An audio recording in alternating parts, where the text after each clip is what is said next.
Hi everyone, welcome to tonight's Wild About Devon webinar, and this webinar is the benefits of trees, which also coincides with National Tree Week this week.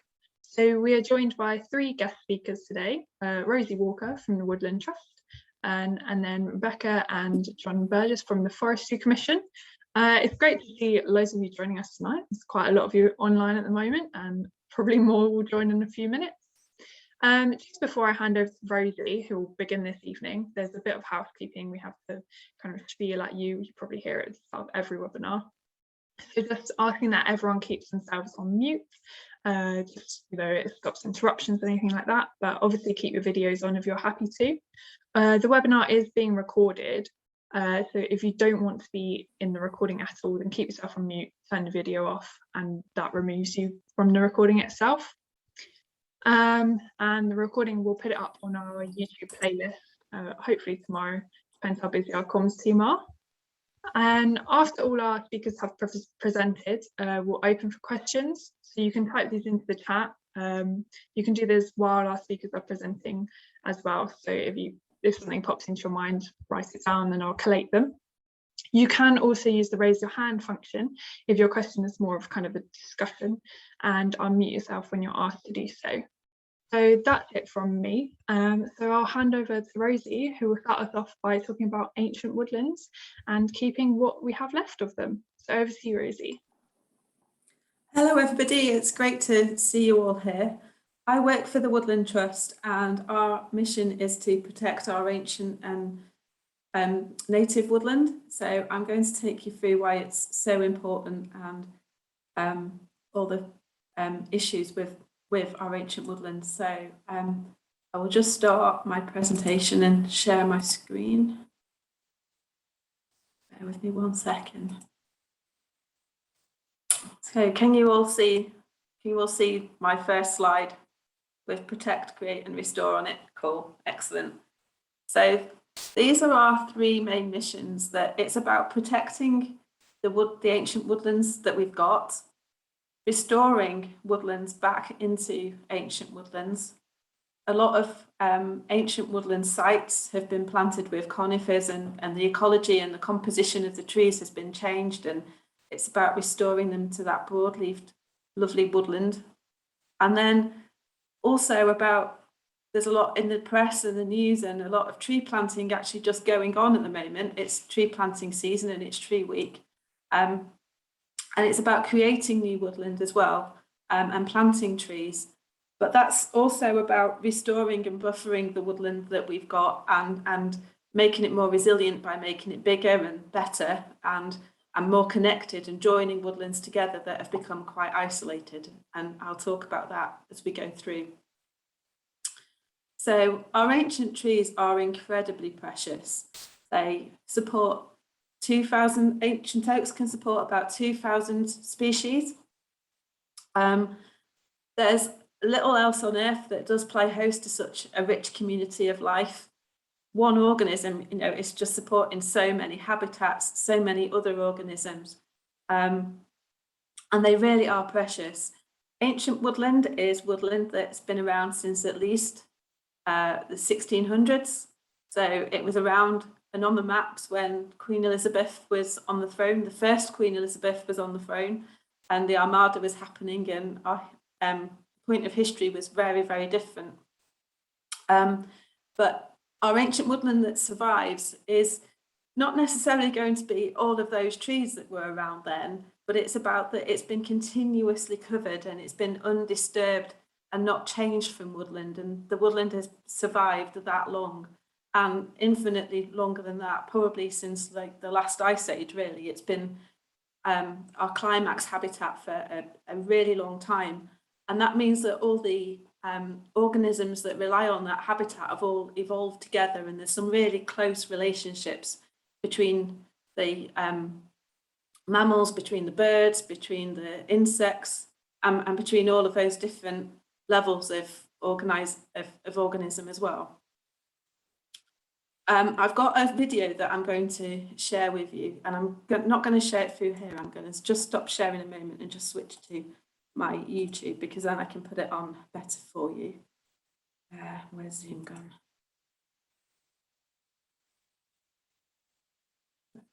do it this way. Just bear with me one sec, because I think actually taking you into one of Devon's woodlands will really help you to see what I'm talking about.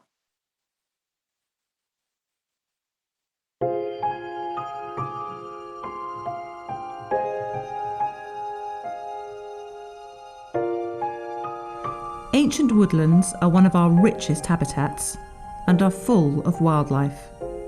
Some with spectacular carpets of gorgeous spring flowers, others rich in fungi, and many home to a range of fascinating insects. These unique, undisturbed areas offer a glimpse into centuries gone by. They're spaces to be treasured and restored. Once vast, these woodlands in the UK are urgently in need of protection. Towering trees, often centuries old, provide a canopy for the ancient soil below, earth that is home to a diverse and unique network of native species, wildlife that has become entirely dependent upon its surroundings. The undisturbed world on the ground is full of vital nutrients and microscopic life evolved through thousands of years, creating a vulnerable and irreplaceable landscape. Stepping into an ancient wood is like opening a living history book. We can hear the feet of our ancestors as they hunt for food and gather fuel or take shelter. Evidence of the habits, rituals and lives of our forefathers is all around us, and we begin to see how connected our ancestors were to these ancient woodlands. Magical, beautiful, inspiring spaces, our ancient woodlands have borne myths and legends, fueling the imaginations of generations. Places of peace, where we can reconnect with nature and leave the busy modern world behind, even if just for a few moments.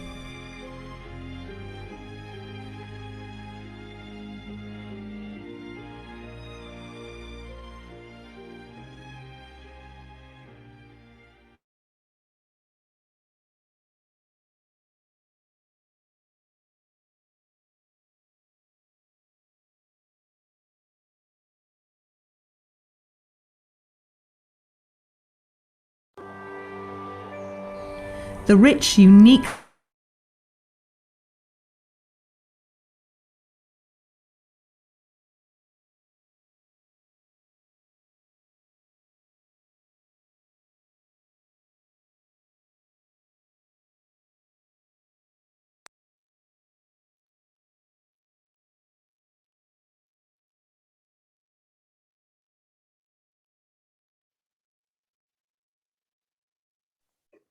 You're on mute, Rosie. I didn't want any of the sound in here to get in the way of the video. Right, so that was about the what our ancient woodlands are like and sort of the magic and the mystery of them. But there are real problems with our woodlands, and they really do need our help. Only 7% of our native woods are in favourable condition.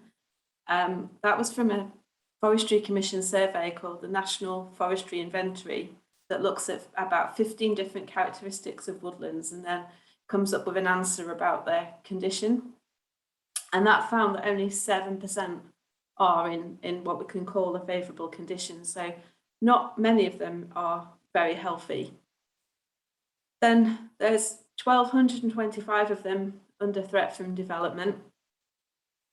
There's problems with a lack of management, lack of old trees, lack of deadwood. Our woodlands are far too tidy, and deadwood is really about getting getting that nutrient cycling going in the woodland and putting the carbon back right into and locking it into the soil. So deadwood is really, really important for climate change. And also too many herbivores, not just deer, squirrels, rabbits, all kinds of stuff mammals that are going to attack young trees. With climate change and our climate getting damper and wetter and warmer, pests and diseases are certainly on the increase. We know that our woods are in quite a poor condition because our woodland birds and butterflies have all declined, incredibly huge declines over the last 30, 40, 50 years. And also nitrogen pollution levels are vastly exceeded as well. So our ancestors would have known trees like this picture on the top, which were absolutely clothed in and dripping in lichen and bryophytes. And we're very used to woods looking like this, where we can see much more of the bark. And that is certainly down to pollution, because and from air traffic and from road traffic. It's the increase of nitrogen in the air, and lichens and bryophytes are incredibly sensitive to increased nitrogen levels.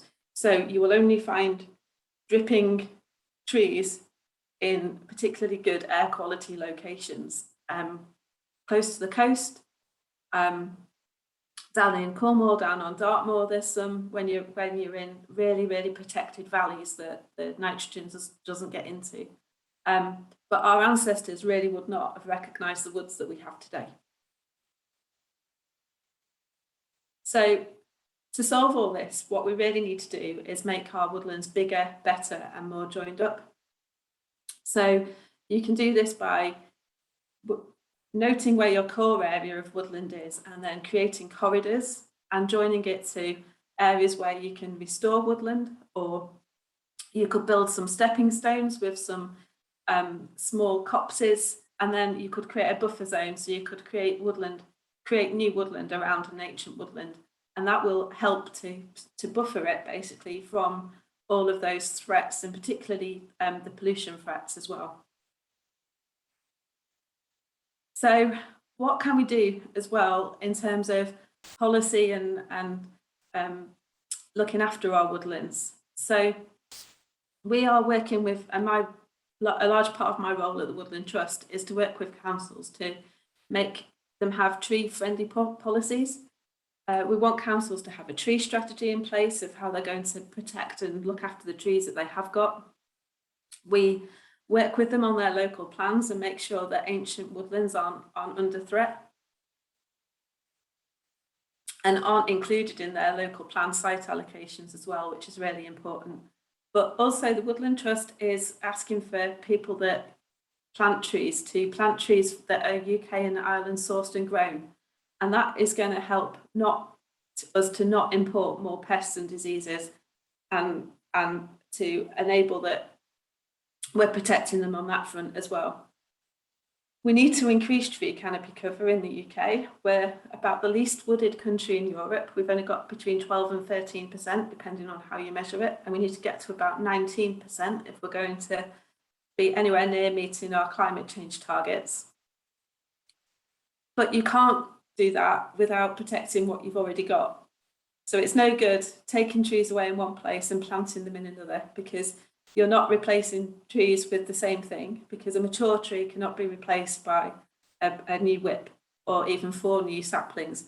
There just isn't the habitats there. There isn't the whole ecology just isn't there if you do that. So you really need to protect what you've got first and then start planting around it. We also need to understand where our ancient woodlands and our ancient trees are, and we do that through the AWI and the ATI. These are mapping inventories that are a joint project between us and Natural England. And from that, we can actually understand where all these precious habitats and trees are, and then we can work out where we can plan around them. So it's about working out what we can do against development. And as I said, there's 1,225 ancient woods that are under threat from development, and these can be really small, and they can be quite large as well. So a little bit more about the ancient woodland inventory in Devon. It's actually undergoing quite a big review in Devon, because it was originally completed by hand on hand-drawn maps, and has been put into a database, but there's been a lot of changes since it was originally created. And also not every woodland was included, because it was very time consuming in the beginning to create this inventory. They didn't include any maps under 2 hectares. So we now want to improve the data, because the resolution is much better on the GIS, the digital mapping that you can do this with now. And we can get every single ancient woodland in Devon included, which would be an amazing resource for local nature partnership planning and local nature recovery strategies that are going to be coming out quite soon. So we've got a partnership to fund a review of the Ancient Woodland Review in Devon, and there's a lot of volunteers that we'd really like to recruit to do this. So you can find out how to do that through us, through the Woodland Trust, and also through the Devon Biological Records Centre. And I'd just like to say thank you very much to the EBRC for coordinating all of this work. So there is policy and planning protection for ancient woodland. And it's this paragraph in something called the National Planning Policy Framework. And it's a particular paragraph at 180C. And this says that only in wholly exceptional circumstances should a development take away an ancient woodland. But I don't know whether it's a lack of understanding of the importance of ancient woodland and the fact that it's irreplaceable, but we see too many applications that threaten ancient woodland, and really the ancient woodland should just be excluded and the planning application just completely taken out of the system before it even gets that far, if it's going to encroach on ancient woodland. But they come through to us at the Woodland Trust all the time for us to object and do something about them. And we even have councils that come to us wanting to do things to our sites that are ancient woodland. And sometimes it's with the best intentions, but really we have to really look after what we've got and not fragment them anymore, not put any new paths through them anymore. Access to ancient woodland is really valuable and really important. So there's a lot of a balance here to achieve, but we don't really want to be damaging the woodlands any more than they already are being. The local planning authority, if they're they should be definitely implementing this framework. So they should refuse the planning permission if it's going to affect an ancient woodland, but it is in their decision, and often the planning does win, unfortunately. But there's some improvements to this in the Environment Act, and local authorities are going to have to step up. There's a lot of talk about biodiversity net gain, and people think that this is, oh, isn't it amazing, we're going to get 10% more nature. But for ancient woodland, if something's irreplaceable as a habitat and you can't replace it, then it doesn't really work for that kind of habitat. So it's a bit like you can't take a limestone pavement away. You can't do that with an ancient woodland. You're never going to replace it. So biodiversity net gain doesn't really work for habitats like ancient woodland. It takes too long, basically, to create a new ancient woodland. You're looking at hundreds of years to get a new, anything that looks like the assemblage of an ancient woodland. So this is some of the positives that I've managed to achieve in my 6 months of working with the Woodland Trust on these issues. I cover the whole of the Southwest, so not just Devon. So I just wanted to talk to you a little bit about what I've been doing with all the councils across the region.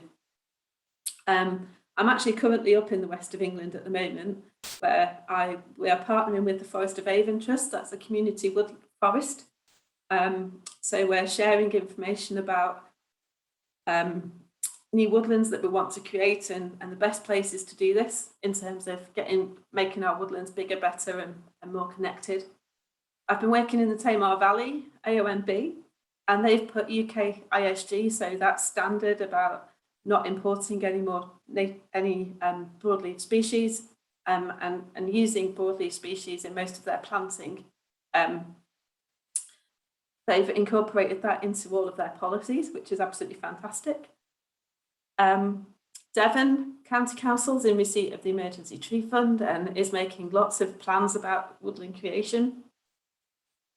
Also, I worked with Forestry Commission on this with the Cornwall AONB, and they put a consultation out about their new management plan, but it was lacking a trees and woods section, and the ways trees and woods were included in the draft wasn't actually ideal and very clear and a bit bitty throughout the whole document. So they've worked with us to put in a whole chapter on woods and trees, which is really good news.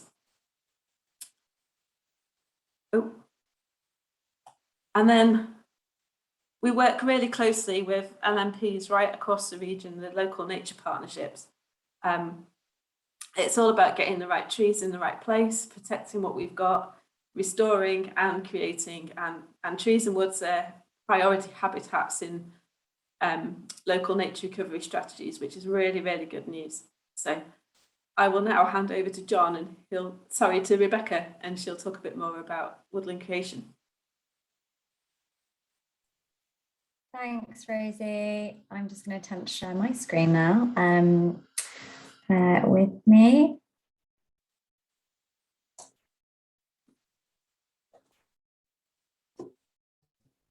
Let me know if you can see this. Great. So I'm Rebecca. I work for the Forestry Commission as a regional promotional manager for the Southwest.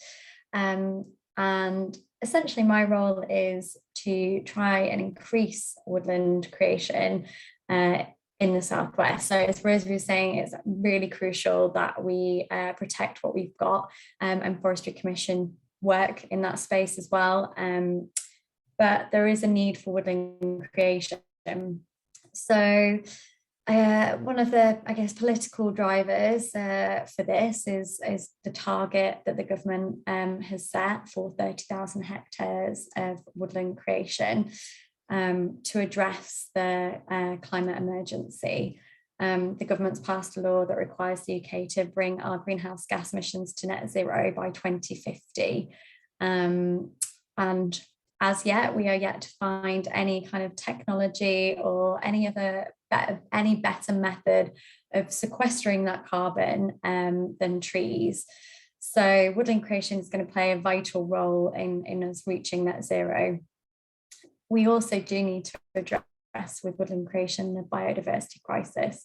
So as we've heard Rosie talk about, a single tree has something like a native broadleaf tree has something like 2,000 species of life in there.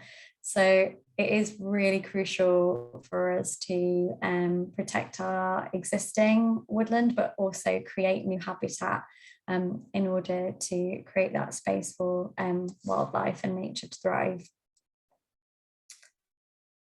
So one of the ways that Forestry Commission is trying to incentivise this is through England's Woodland Creation Offer, which is a grant. So there is money available to landowners and farmers and public bodies and local authorities to apply for this grant, and will get money for woodland.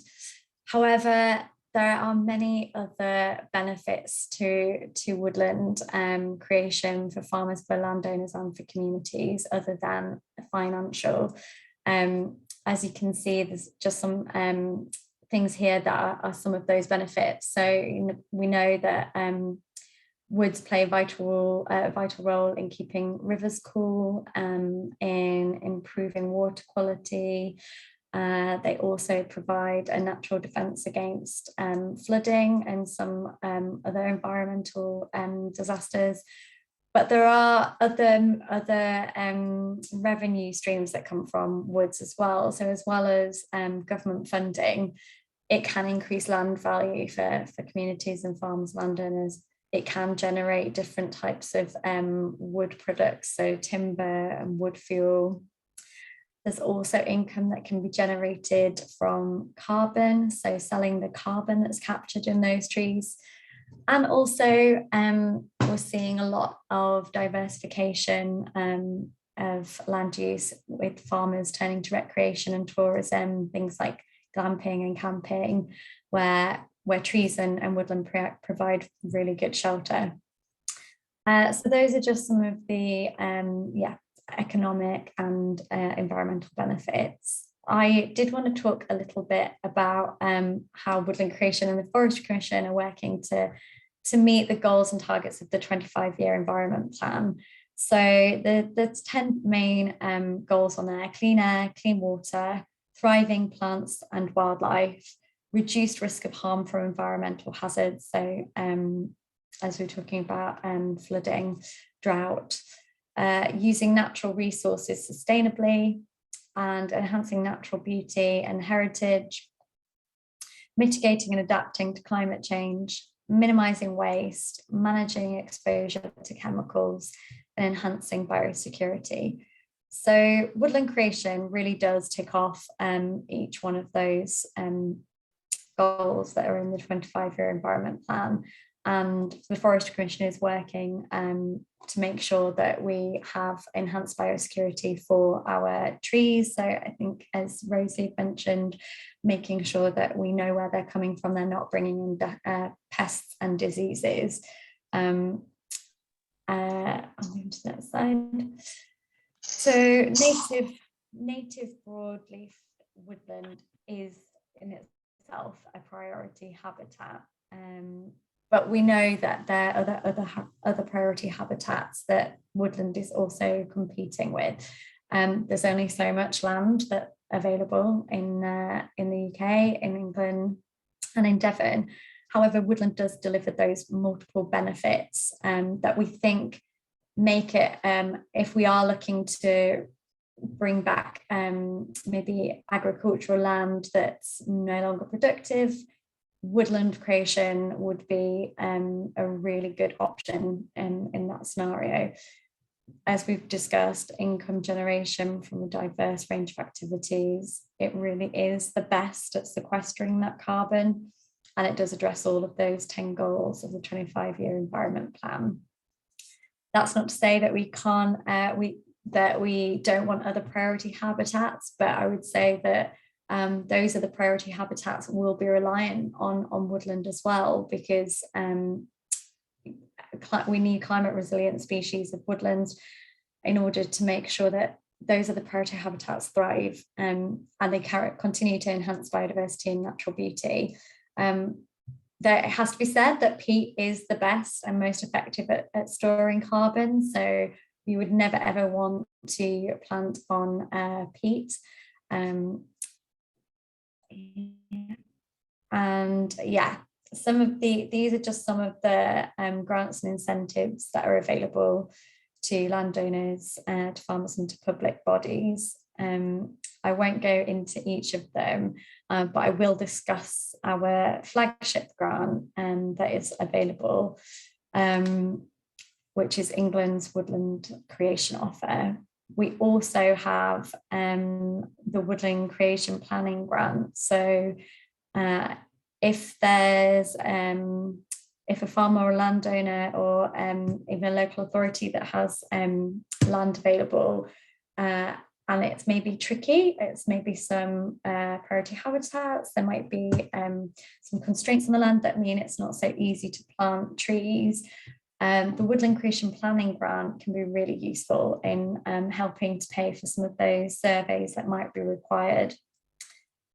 We also then have the England Woodland Creation Offer, which offers upfront costs for tree planting as well as maintenance payments, and we'll go into those in a bit more detail in a second.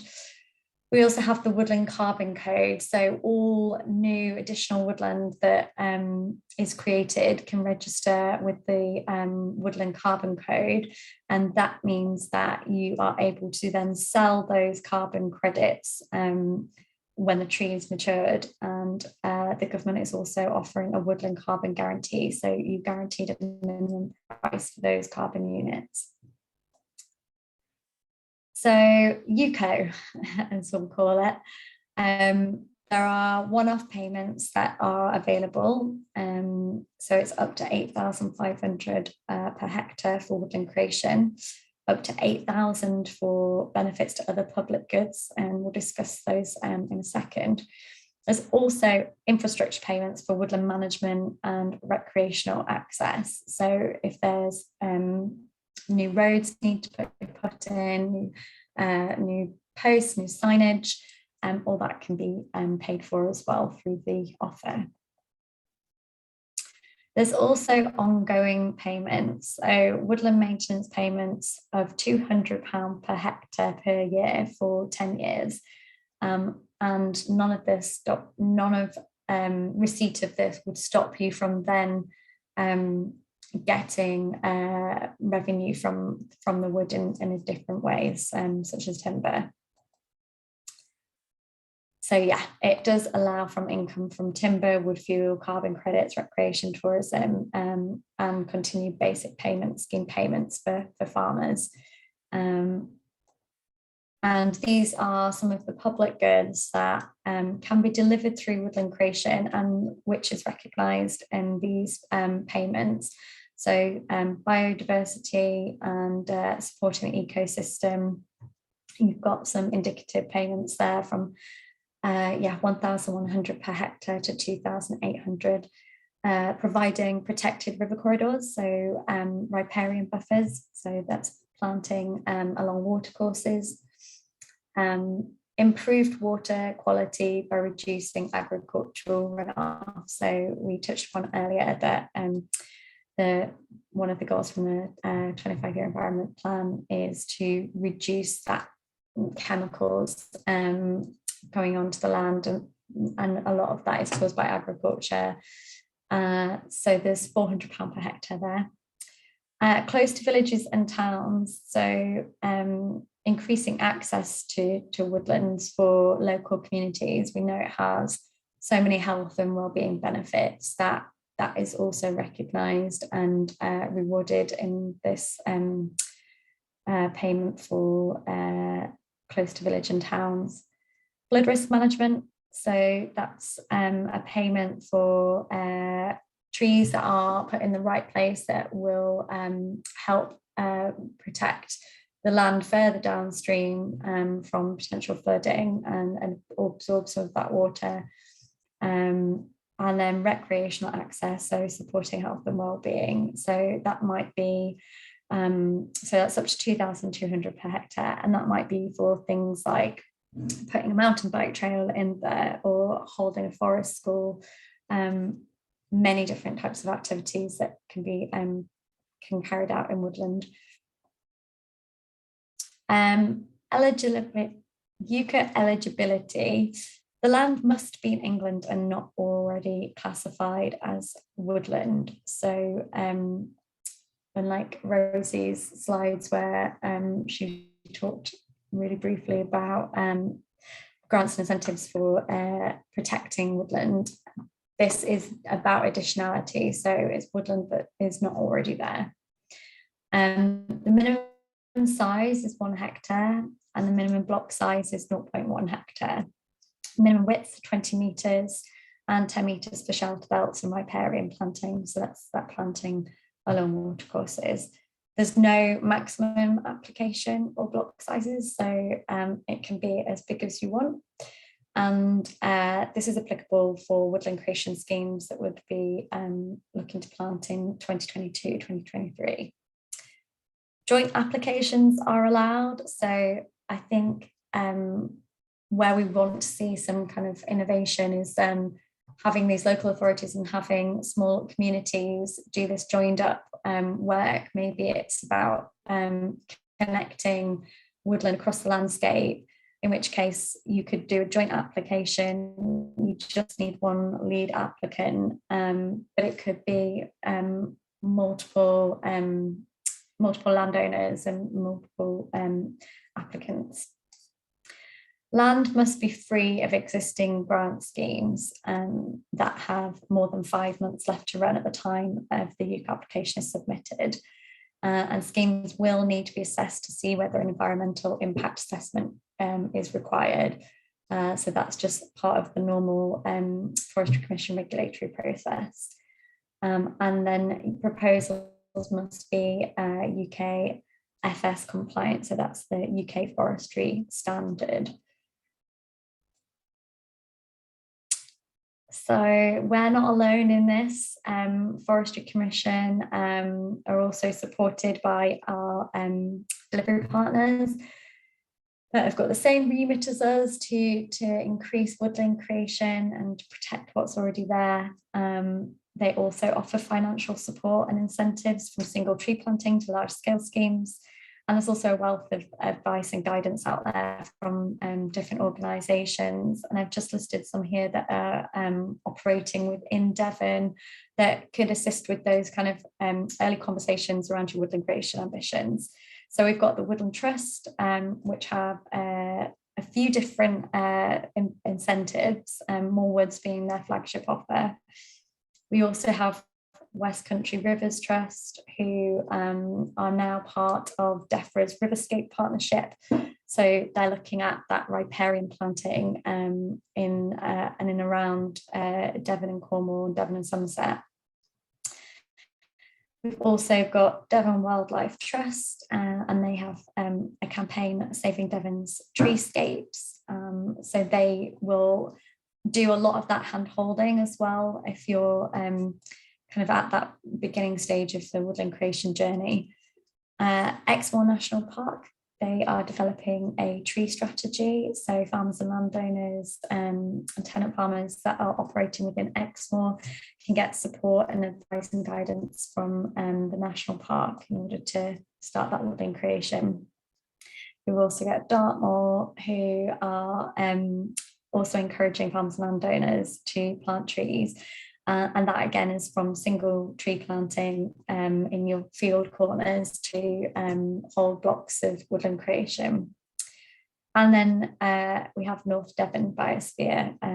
Similar to the Riverscapes partnership, they have a Woods for Water project, which is about planting trees to improve water quality and all the benefits that trees bring to water.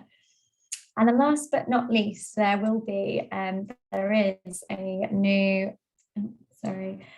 a new community, woodland creation partnership, community forest, Plymouth and South Devon, which will look to increase woodland cover across Plymouth and South Devon. It's not necessarily single blocks of woodland creation, but it's increasing tree planting from really small scale in people's back gardens to block woodland creation and working with landowners to support them in their woodland creation journeys.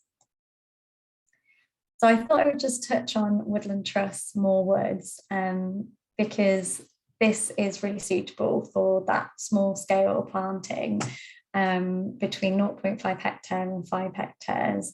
And they do offer a dedicated project officer that can assess the suitability of the land, planting, give advice on species and most suitable protection, and basically the 101 of woodland creation.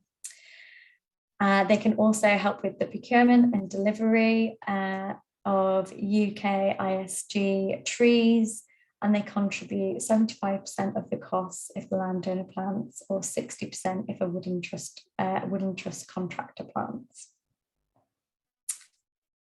And there's also an offer from Woodland Trust for school and community tree packs. So community groups and schools can apply for these packs, and they find a range of tree packs from 15 to 420 trees.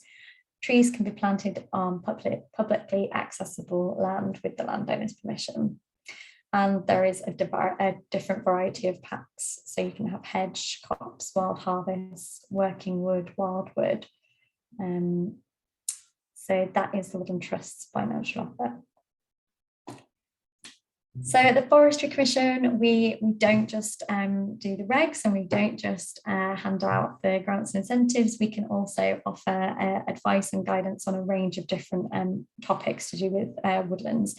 So we give advice on planning, on the grants and the planting, and also how you can ensure that your woodland creation design meets those UK forestry standards.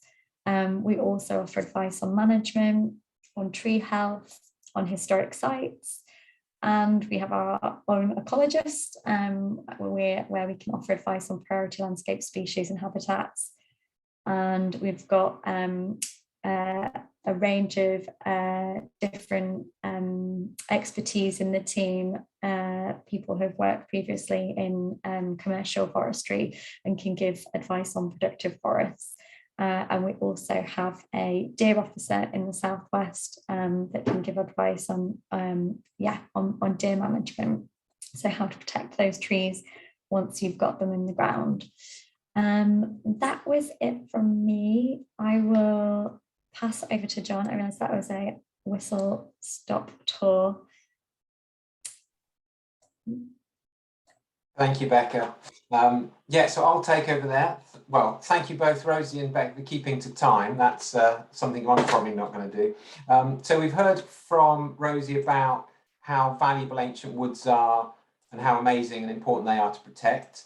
We've heard from Becca about the work that the Forestry Commission do, the funding and all the partners to help you plant wood. So I'm now going to just utterly bamboozle you with some science and try and convince you that new woods are also really important because they provide a lot of other benefits that the ancient woodlands, yeah, biodiverse, but there's lots of other things to be gained from planting trees today. So new woods are just important. I'll just check, Rosie, Becca, can you give me a thumbs up that you can see my screen and hear me fine? Great.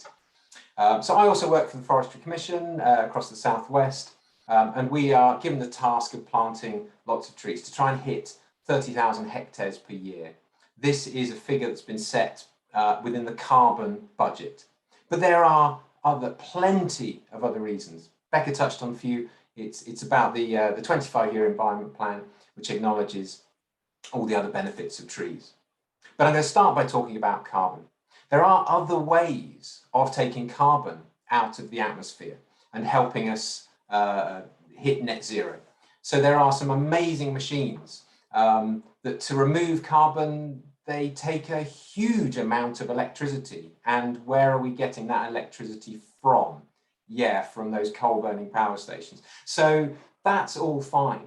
There are other ways that take sort of charcoal and pump it under the North Sea and crossing their fingers that the carbon dioxide doesn't leak out. This is actually happening. I found it out. I was amazed. Agriculture, I'm going to touch on agriculture in a moment because a lot of people, I've been to talks talking about regenerative agriculture and how if farmers better manage the soil, that it can help us hit net zero. Well, I'm slightly nervous about that because according to the UK's 6th carbon budget, agriculture in this country currently emits 67 megatons of carbon.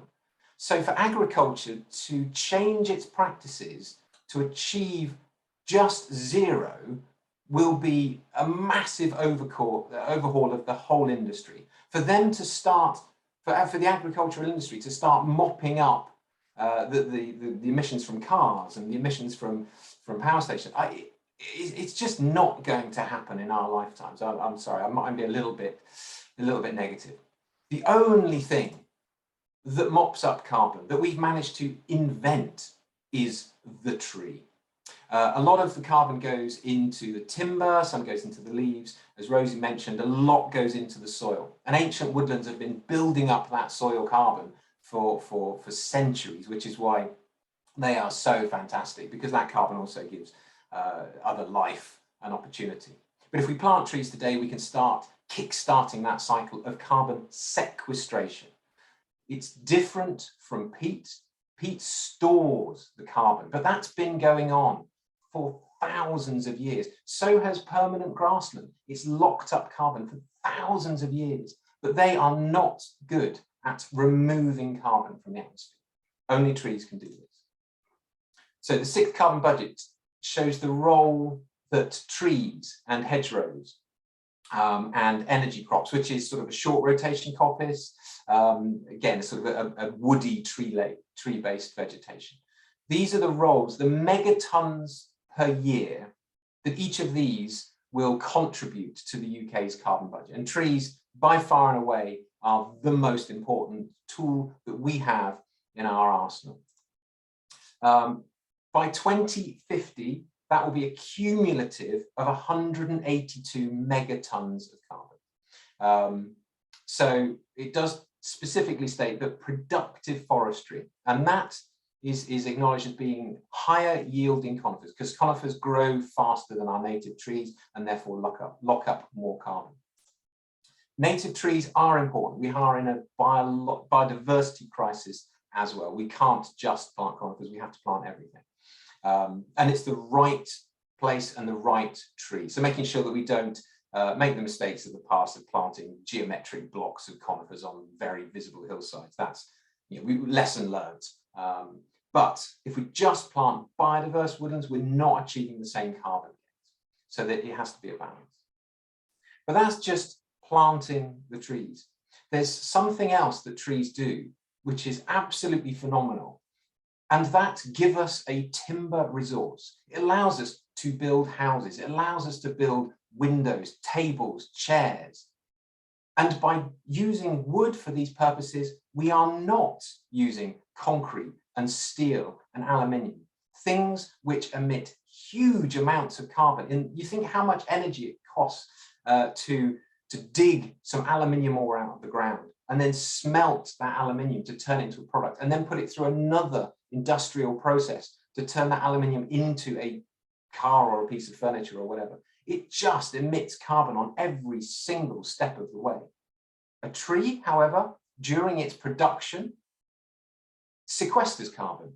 How bonkers is that? Why are we not just making more things out of wood? And if you look at this graph, it just compares the emissions of actually harvesting the timber and running it through a sawmill. Shows there is a little carbon emission, but that is just the diesel that's burned the petrol, sorry, to run the chainsaw and the diesel to run the tractor to bring that in. So there is a little bit of carbon emission, but that's offset against the carbon actually within that product. And then at the end of the life, we still have to dispose of the PVC window frame, and that is going to go into a land tip, and the unrecyclable concrete. Well, trees have another wonderful advantage to them, that you can just keep recycling the timber and turning it into ever more beautiful things. And here's a table that I couldn't actually afford to purchase, but I would very much like in my kitchen. And that's been used in a house or something else before that. So trees are just amazing. But while they're growing, they provide plenty of other benefits for us. Water. So the UCO provides a grant for water, and here's why. Our rivers are at the point where they are almost too warm to support fish life. They're quite dirty, they're quite polluted. I'll touch on that in a minute. But as the weather heats up through climate change, the water will also heat up. And once the water gets above 21 degrees for 7 days, the fish will cook. There's no other word for it. We'll be boiling them alive. If we shade our water, the water is cooler. That graph shows the red line is shaded water, the blue line is water that's out in the open sunshine. So the red line shows the temperature being 2, 4, 8 degrees cooler across year after year after year after year. If we shade our waters now, we can keep our aquatic life alive. It's as simple as that. And what does that look like? Well, it looks quite attractive to my mind. You know, where would you like to sit on a nice sunny day? You'll sit out on the sunny bank until it gets a bit too hot, and then you'll swim over and sit in the shade and cool down a little bit. That's a human brain, but animals instinctively head for the shade and the shelter on holidays. Water quality. Now have a look at this picture on the right. That shows a polluted watercourse. The pollution is showing up here, but our rivers are quite frankly filthy. If you look at the Environment Agency's reports on the water quality in the UK, very, very few of our watercourses hit good quality. They're polluted through a number of different routes. The picture in the bottom left here, it shows a picture of an arable field, but it could be a sports pitch, it could be a back garden. It just happens to have a picture of a tractor that's been ploughing, and the water, the rainfall then hits that soil and washes it down into the river. And that's what you're seeing on the right. But also 50% of the water pollution comes from the sewage works. That's the people on this call today. Every time you flush the loo, that's going into our rivers. So what do we do about that? Well, I've got a few ideas. We create pollution filters.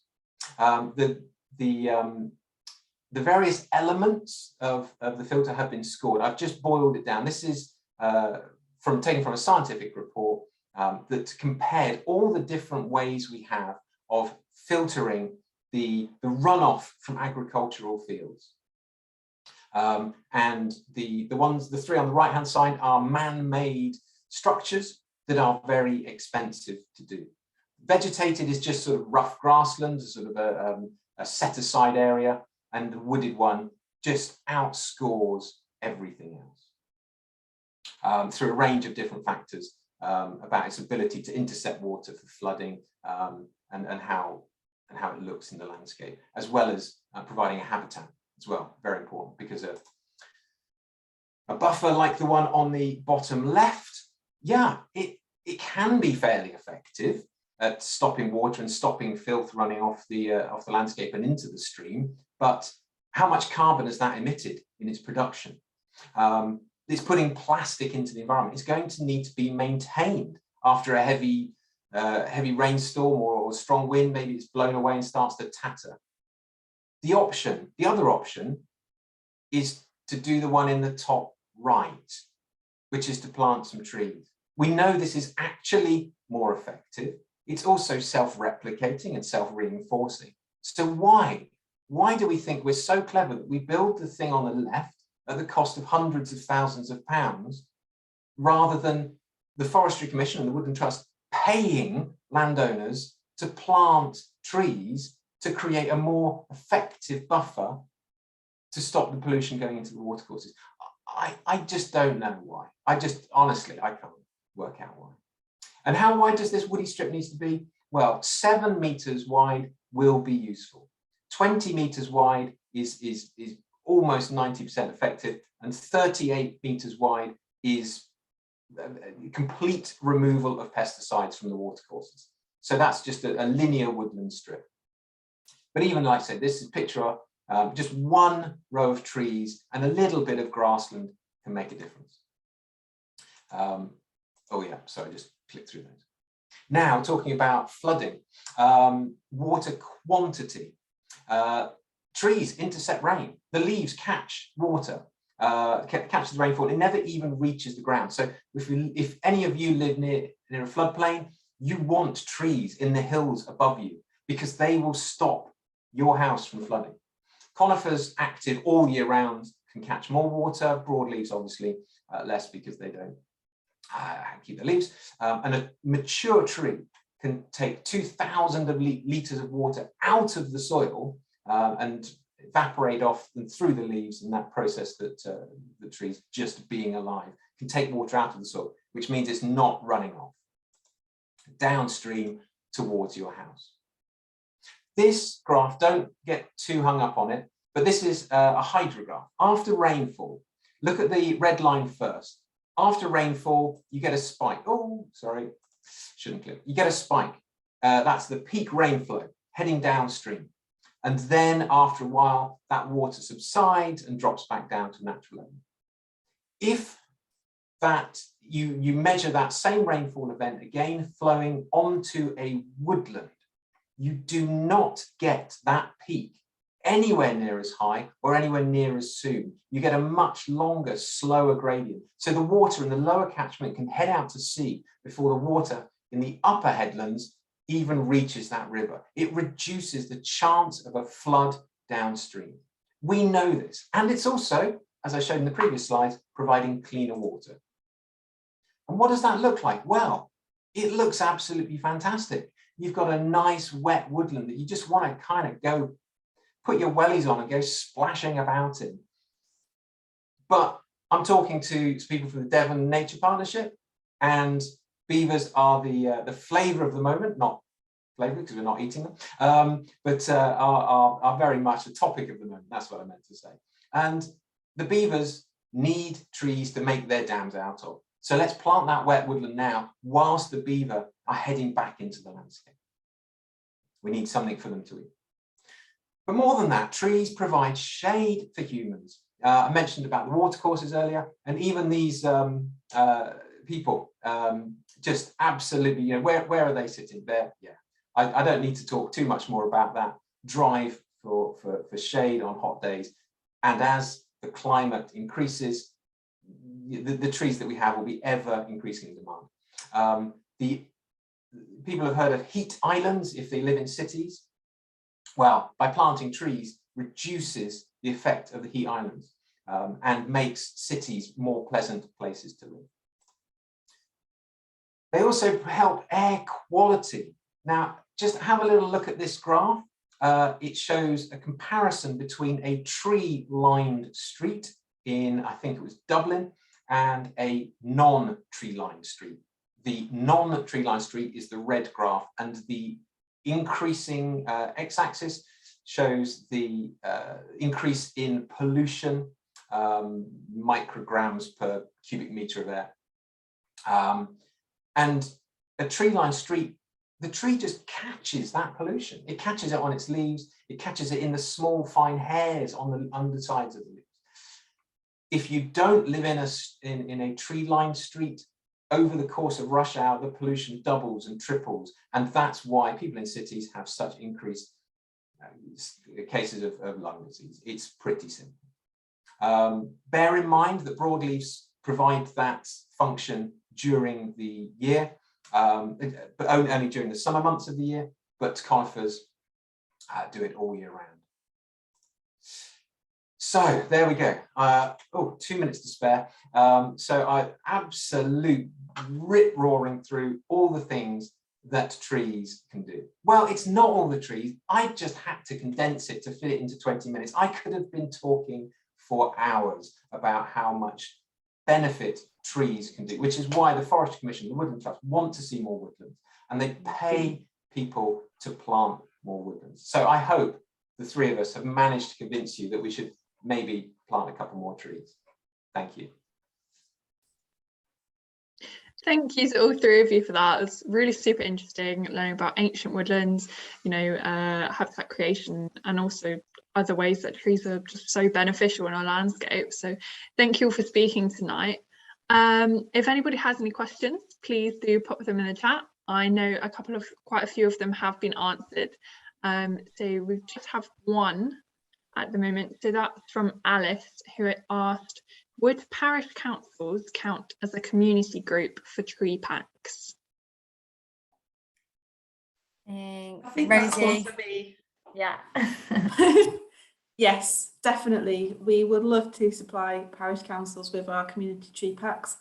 We're doing them for lots of different reasons at the moment. There's a big climate fight back going on, and there's also the Queen's Green Canopy as well. So all of our community tree packs that we deliver next year will be badged for the Queen's Green Canopy, and then you can put your tree planting on the Queen's Green Canopy website, and it'll be part of the Platinum Jubilee commemorations next year.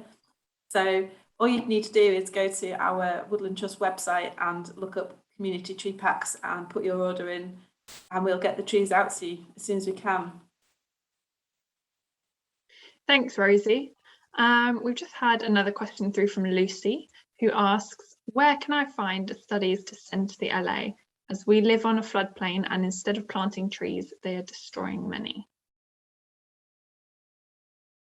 I'll chip in there. So the place that I point anyone to is Forest Research. It's a branch of the Forestry Commission. They've been going for 50, 60, 70 years, but they've got some amazing documents about the benefits of planting trees. Is where I drew most of my information from. I did put my email in the chat quite early on to answer a question. If someone wants to send me a specific question, I can link you into the research, but that's probably the place to go, Forest Research. Their website's there, and just have a look. Thanks, John. We have another question from Carol, who says, why aren't our forests overgrown with brambles, etc.? John. Okay, I was first hand up. Rosie, I say, well, I'll start briefly, but there's a couple of reasons. One is trees do create shade. So the trees, the species themselves, are the successional species that will eventually shade out brambles. But we also have an overpopulation of deer. Deer have no natural predators, so they can just sort of strip through the woodland and eat all the brambles. But yeah, I mean, brambles themselves are fantastic. They are an extra species. They support lots of other species. So I wouldn't want to see all woods removed of brambles, but there are a few reasons why not. Rosie, over to you. I think it's because there's a lack of management going on in woodlands. So woodlands are often left to their own devices, and we don't do enough thinning, we don't do enough looking after the woodlands and get in there. Because we haven't got mammoths and we haven't got wildebeest and we haven't got all these big animals that used to take trees down naturally. Trees have actually, and woodlands have become very reliant on humans to do a lot of that work for them. And trees and woodlands shouldn't be static places. Things do need to change in woodlands, and trees need to come down and get used and become part of products and just get left as timber. And it's when you get that really dense canopy and you block out the light that the bramble manages to take over in that situation. And you also can get a similar thing with bracken, and it's kind of like a native alien gone mad, really. And you just start to lose that biodiversity. So it's all about what I was saying about getting woodlands back under management and doing more for them and bringing them back into good health. And it's also, we're not getting that diversity of different ages of trees in woodlands because of that either, because the new trees can't grow through that really dense bracken. So it does cause some issues, although I also think we just need to get an industry of making blackberry and apple pies and finding a way that we can have homegrown lovely blackberry stuff, and then we can start finding a way that we can clear the bramble away. Fantastic, thanks Rosie. So that looks to be it from the questions. So if anyone else has any quickly, type them now. Otherwise we'll end tonight's webinar here. So a massive thank you to the three of you, John, Rebecca and Rosie, for speaking tonight. And hopefully everybody has learned something new and has been inspired to do their bit for woodlands. We also have one final Wild About Devon webinar before Christmas, where we'll be joined by Exmoor Non-Native Invasive Species Project team for the premiere of their new film. So make sure you book onto that, links are on our website. But that's... Cass, I think there's one more question coming through. Ah, yes. Derek, East Dudley. No. Speak now, Derek. Yeah, Oh, you're on mute, Derek. Oh, tight. There we go. I tried to send a chat, but I don't know how to. I've typed it No in. worries. That's fine. It was how are damaging herbivores going to be controlled, and in particular squirrels? There's several ways that we're looking into doing that. So we're trying to find a natural way to do that with pine martens.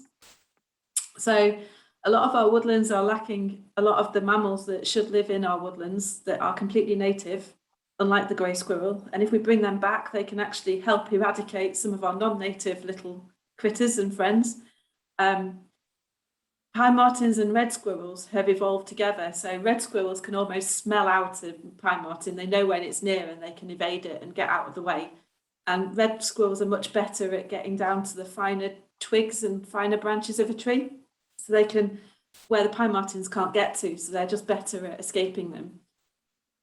Grey squirrels enjoy spending a lot of time on the floor of the woodland. So they make much better prey for the pine martens. To get rid of, for the pine martens to survive on. So, but there's also a couple of other options. There are the serious options that we don't like to talk about that involve killing the grey squirrels, catching them and killing them.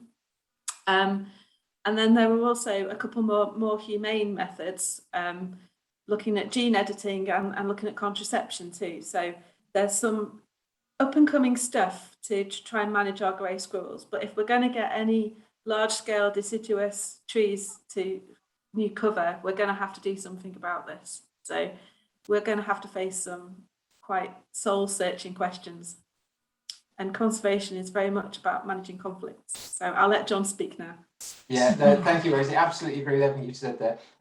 In answer to your question, Derek, I said we humans are to blame for removal of the predators that would keep these species under control. We either have to bring back those predators and allow space for them to grow, which pine martens for squirrels, wolves for deer, or we take some responsibility for their management.